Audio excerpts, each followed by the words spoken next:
Hello guys, কেমন আছেন? আজকে আগে আপনাদের কাছে ক্ষমা চাচ্ছি। আমার ভয়েস যদি বুঝতে না পারেন, আমার গলায় প্রচুর ব্যথা, তাই ঠিকমতো কথা বলতে পারতেছি না। আজকে আমি আপনার সাথে শেয়ার করব মূলা ভর্তা। শীতকাল তো প্রায় শেষ, তো ভালো মূলার সিজনও শেষ। তাই প্রথমে মূলাগুলোকে একদম পাতলা পাতলা করে কেটে পানিতে সিদ্ধ দিয়ে দিব। একটু সিদ্ধ হয়ে আসলে এরকমভাবে নামিয়ে নিব, মানে পানি ঝরিয়ে।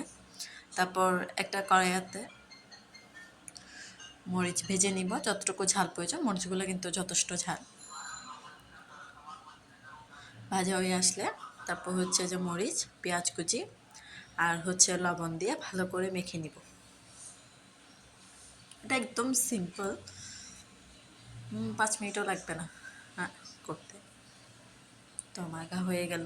তারপর ওই যে মূলা যে ভাপ দিয়ে নামিয়ে রেখেছিলাম, ওগুলো ভালো করে চিপে পানি ফেলে দিব। এবার এটাও মেখে নিব।